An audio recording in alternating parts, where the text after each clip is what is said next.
आप सभी को मेरा नमस्कार। मेरे YouTube चैनल सीके हिंदी सागर में आप सभी का स्वागत है। जैसा कि आप देख पा रहे हैं कि आपके समक्ष एक नया अध्याय 7 ठाकुर का कुआं नामक शीर्षक नामक पाठ प्रस्तुत है, जिसे आप देख पा रहे हैं। यह कहानी मुंशी प्रेमचंद जी के द्वारा रचित है। जैसा कि इसमें बताया गया है कि एक गांव रहता है और एक गांव में 3 कुआं रहता है। एक कुआं ठाकुर जी का रहता है और एक कुआं साहू जी का होता है और एक कुआं गांव का होता है। उस गांव के कुएं में कोई जानवर गिर जाता है। फिर वह स्त्री सोचती है कि मैं किस कुएं में जाऊं पानी लाने के लिए। ठाकुर का कुआं है तो ठाकुर मना करते हैं, साहू का कुआं है साहू मना करते हैं। मैं किस कुएं में जाऊं, किस कुएं के पास जाऊं कि पानी मैं वहां से ला सकूं। तो फिर वह स्त्री जाती है चुपके से चोरों की भांति ठाकुर कुएं के पास। तो फिर भी वह जाती है, लेकिन वह सफलता अपने कार्य में नहीं पा पाती है। तो उसी के संबंध में इस कहानी को आप लोग पढ़ेंगे और यह कहानी बहुत ज़बरदस्त है। एक स्त्री कैसे जाती है कुएं के पास, फिर भी सफलता उसको नहीं मिलता है। तो सभी लोग बातों को समझेंगे और कहानी का आनंद लेंगे। तो प्रारंभ किया जा रहा है कहानी। जोखू ने लोटा मुंह से लगाया तो पानी में सख्त बू आई। देखिए, जोखू पति का नाम है। जोखू ने लोटा मुंह से लगाया तो पानी में सख्त बू आई, यानी निश्चित रूप से बू आई, मतलब दुर्गंध आई। ठीक है, बू का अर्थ क्या होता है? दुर्गंध। गंगी से बोला, गंगी उसकी पत्नी का नाम है। गंगी से बोला, यह कैसा पानी है, मारे बदबू के माने मारे बास के पिया नहीं जाता, गला सूखा जा रहा है, यानी प्यास से, और तू सारा पानी पिलाए देती है। यह कौन कहता है? यह जोखू बोलता है अपनी पत्नी गंगी से। तो फिर क्या होता है? गंगी प्रतिदिन शाम को पानी भर लिया करती थी। गंगी प्रतिदिन शाम को पानी भर लिया करती थी कुएं से। कुआं दूर था। कहाँ था? दूर। बार बार जाना मुश्किल था। कल वह पानी लाई तो उसमें बू बिल्कुल नहीं था, मतलब दुर्गंध बिल्कुल नहीं था जो कल लाई थी। आज पानी में बदबू कैसे आ गई, वो सोच रही है। लोटा नाक से लगाया तो सचमुच बदबू थी।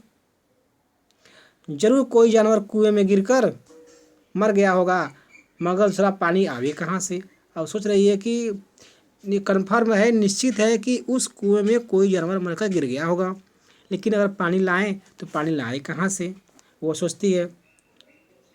तो आगे देखिए यह चित्र है। देखिए, यह जोखू जी हैं। ये कितना गजब की खटिया पे बिछा के अपना सोए हैं, क्योंकि इनका तबीयत खराब है और इनकी पत्नी गंगी हैं। तो देख पा रहे हैं। अब आप लोग देखेंगे इस कहानी को। ठाकुर के कुएं पर कौन चढ़ने देगा, वो सोच रही है। ठाकुर का कुआं है, उस पर कौन चढ़ने देगा। दूर से ही लोग डांट भगाएंगे। साहू का कुआं गांव के उस सिरे पर है, गांव के उस किनारे पर है, यानी गांव के अंतिम छोर पर, परंतु वहां भी कौन पानी भरने देगा। चौथा कोई कुआं गांव में है ही नहीं, वह गंगी सोच रही है। फिर क्या होता है? जोखू कई दिनों से बीमार है। कुछ देर तक वो प्यास रोके चुप पड़ा रहा। जोखू बहुत दिन से बीमार था। कुछ देर तक प्यास को रोक करके चुप पड़ा रहा। फिर बोला, अब तो मारे प्यास के रहा ही नहीं जाता। ला थोड़ा पानी नाक बंद करके पी लो। लाओ, महक रहा है, नाक बंद करके पी लो, रहा नहीं जा रहा है। कौन कह रहा है? जोखू। गंगी ने पानी नहीं दिया। खराब पानी पीने से बीमारी बढ़ जाएगी, इतना जानती थी। कौन? गंगी। परंतु यह नहीं जानती थी कि पानी को उबाल देने से उसकी खराबी जाती रहती है, उसकी खराबी निकल जाती है। अगर पानी गंदा है तो उसे उबाल देंगे तो पानी वह स्वच्छ हो जाता है, पीने योग्य हो जाता है। कहने मतलब, यह पानी कैसे पियोगे? बोली, पानी कैसे पियोगे? न जाने कौन सा जानवर मरा है कुएं में, मैं दूसरा पानी लाए देती हूँ। कौन कहती है? गंगी। जोखू ने आश्चर्य से उसकी ओर देखा और बोला, दूसरा पानी कहाँ से लाएगी? तो बोली ठाकुर और साहू के दो कुएं तो हैं, क्या एक लोटा पानी न भरने देंगे? कौन बोली? गंगी बोले। अब आप लोग आगे देखेंगे अगले पेज पर, देखते हैं। हाथ पांव तुड़वा आएगी और कुछ ना होगा। कौन बोला? जोखू बोला कि जाएगी, तुम्हारा हाथ पांव टूट जाएगा और कुछ नहीं होगा। बैठ चुपके से, शांति से बैठ, गंगू बोला। वो बोला जोखू। ब्राह्मण देवता आशीर्वाद देंगे। वो कह रहा है जोखू कि ब्राह्मण देवता आशीर्वाद देंगे, ठाकुर लाठी मारेगा और साहू जी 1 के 5 लेंगे। गरीबों का दर्द कौन समझता है? हम तो मर भी जाते हैं तो कोई द्वार पर झांकने नहीं आता, कंधा देना तो बड़ी बात है। ऐसे लोग कुएं से पानी भरने देंगे? इन शब्दों में कड़वा सच था। गंगी क्या जवाब देती, किंतु उसने वह बदबूदार पानी पीने को न दिया। भाई गंगी क्या बोलेगी, लेकिन इतना था कि बदबूदार पानी को पीने को नहीं दिया अपने पति को। रात के 9 बज गए थे। सोचिए, थके मादे मजदूर तक तो सो चुके थे, जो अगल बगल मजदूर थे वो भी सो गए थे। ठाकुर के दरवाजे पर 5-10 बेफिक्रे जमा थे, निठल्ले, जिसको कोई काम था ही नहीं था, निकम्मे लोगों को। ठीक है, थके मादे मजदूर सो चुके थे वहाँ ठाकुर के यहाँ के। ठाकुर के दरवाजे पर 5-10 बेफिक्रे जमा थे, निठल्ले, निकम्मे। बहादुरी का तो न अब जमाना रहा। मतलब वो लोग बात कर रहे हैं क्या? बहादुरी का तो न जमाना रहा न मौका। कानूनी बहादुरी की बातें हो रही थी, कानून और बहादुरी की बातें हो रही थी। कहाँ? वहीं ठाकुर जी के दरवाजे पर। कितनी होशियारी से ठाकुर, देखिए क्या वो लोग बतिया रहे हैं, कितनी होशियारी से ठाकुर ने थानेदार को एक खास मुकदमे में रिश्वत दे दी और साफ निकल गए। कितनी अक्लमंदी से एक मार्के के मुकदमे की नकल ले आए। नाजिर और मोहतमीम सभी कहते थे नकल नहीं मिल सकती। सब लोग कहते थे कि नकल नहीं मिल सकती। कोई 50 मांगता, कोई 100। यहाँ बेपैसे कौड़ी नकल उड़ा दी। यहाँ बेपैसे यानी बिना पैसे के कौड़ी नकल उड़ा दी। काम करने का ढंग चाहिए। वो लोग बतिया रहे हैं, काम करने का ढंग चाहिए, कैसे उड़ा देते हैं। इसी समय गंगी कुएं से पानी लेने पहुंची। मतलब वो लोग बतिया रहे थे, इसी समय गंगी पहुंच जाती है कुएं के पास। कुप्पी की धुंधली रोशनी कुएं पर आ रही थी। कुप्पी की धुंधली रोशनी कुएं पर आ रही थी। गंगी जगत की आड़ में बैठी, मतलब जगत मतलब चौतरा। गंगी जगत की आड़ में बैठी मौके का इंतजार करने लगी। इस कुएं का पानी सारा गांव पीता है, किसी के लिए रोक नहीं है, सिर्फ ये बदनसीब नहीं भर सकते। देखेंगे, सिर्फ एक बदनसीब नहीं भर सकते। देखिए वह कुएं, कंगी जगत की आड़ में बैठकर मौके इंतजार कर रही है। इस कुएं का पानी सारा गांव पीता है, इसके लिए कोई रोक नहीं है, सिर्फ एक बदनसीब नहीं भर सकते। ठीक है, मतलब यहाँ पे सोच रही है, कुएं की आड़ में बैठकर सोच रही है वह, इस कुएं का पानी सारा गांव पी रहा है, लेकिन किसी के लिए रोक नहीं है, सिर्फ एक बदनसीब नहीं भर सकते। गंगी का विद्रोही दिल यानी उसका हृदय रिवाजी पाबंदियों यानी परंपरा पाबंदियों और मजबूरियों पर चोटें करने लगा। जो गंगी का विद्रोही दिल यानी रोकने वाला हृदय, जो गंगी का रोकने वाला हृदय था, परंपरा पाबंदी और मजबूरी पर चोट करने लगा। मतलब उसको कहने लगा, गंगे का हृदय गंगे को कहने लगा क्या, हम क्यों नीच हैं। गंगी का हृदय गंगे को कहने लगा, हम क्यों नीच हैं और ये लोग क्यों ऊंच हैं। इसलिए कि ये लोग गले में तागा डाल लेते हैं। यहाँ तो जितने हैं एक से एक छठे हैं, मतलब चोर बदमाश। चोरी एक करे, माल फरेब एक करे, झूठे मुकदमे एक करे। अभी इस ठाकुर ने तो उस दिन बेचारे गडरिया की भेड़ चुरा ली थी, बाद में मारकर खा गया। बड़े ठाकुर, इन्हीं पंडित के घर में तो 12 मास जुआ होता है। यही साहू जी घी में तेल मिलाकर बेचते हैं, काम करा लेते हैं, मजदूरी देते नानी मरती है। किस बात में है हमसे ऊँच, हाँ मुँह से हमसे ऊँच हैं, हम गली गली चिल्लाते नहीं हैं, हम ऊँचे हैं।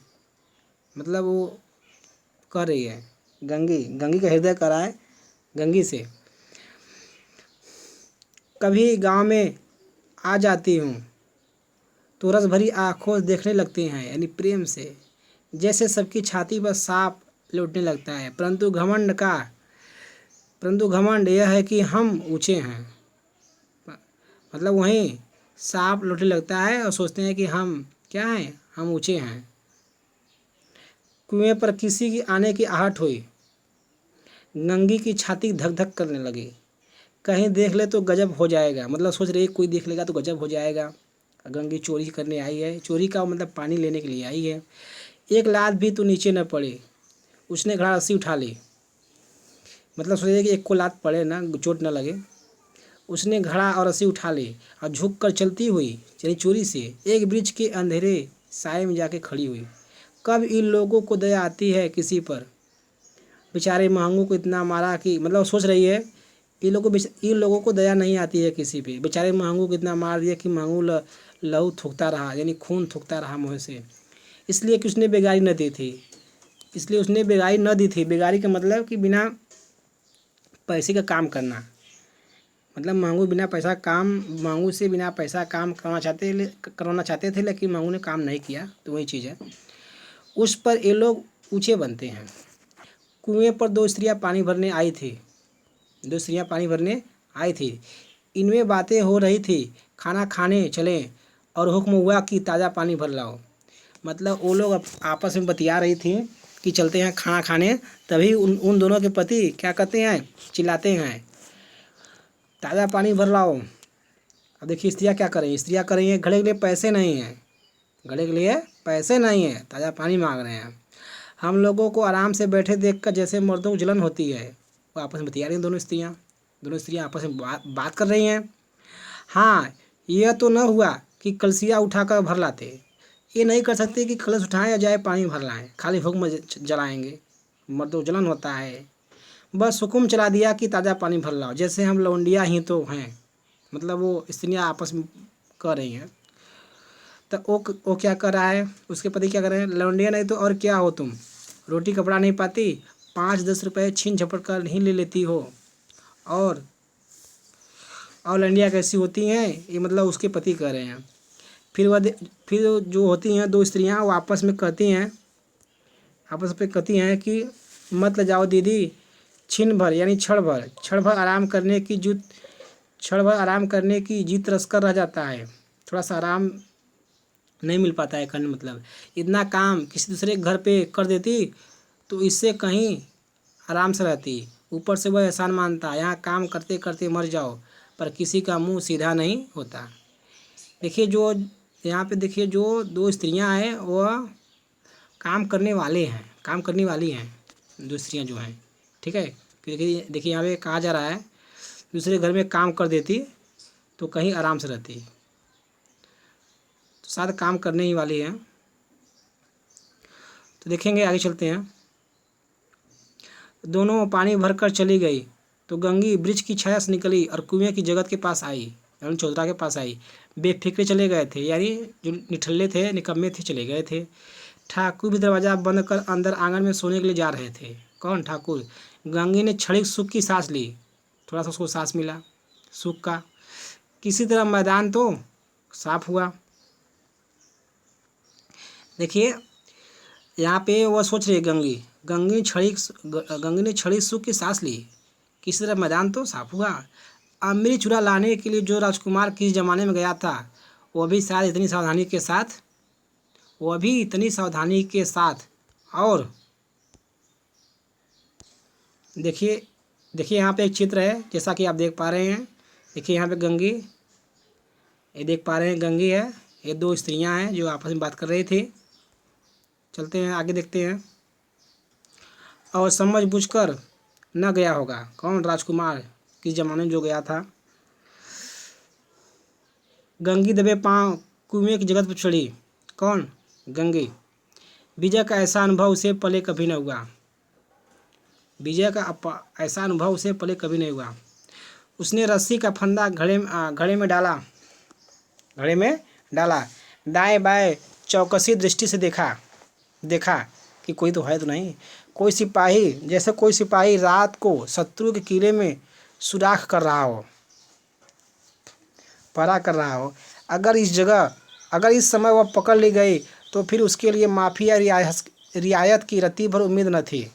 अंत में देवता को याद करके उसने कलेजा मजबूत किया और घड़ा कुएं में डाल दिया। घड़े को कुएं में उसने डाल दिया।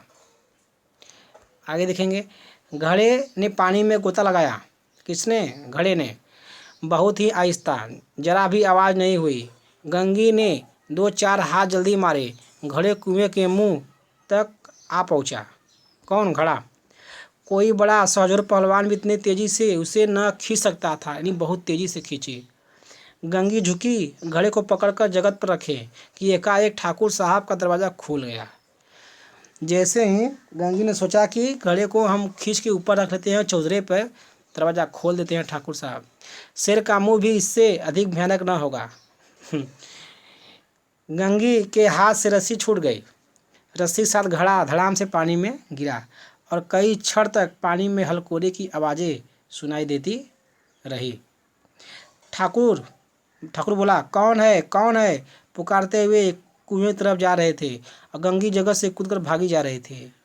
घर पहुंचकर देखा कि जोखू लोटा मुंह से लगाए वही मैला गंदा पानी पी रहा है। कौन? गंगू। यहाँ से जाती है, पानी नहीं मिलता है तो जाती है अपने घर, देखती है कि उसके पति गंदा मैला पानी पी रहे होते हैं। देखिए यहाँ पे जो रचनाकार हैं, जो लेखक हैं, मुंशी प्रेमचंद हैं। देखिए यहाँ पे कुछ शब्दार्थ हैं जो आपको अपने कॉपी पे लिखना है। आप लोग वीडियो को रोक करके भली भांति इसे लिख ले। आपका अगला वीडियो इसी के कुछ प्रश्नों के उत्तर होंगे जो आपको देने होंगे। आप लोगों को जल्द ही वो वीडियो मिलेगा। तब तक के लिए बेस्ट ऑफ लक।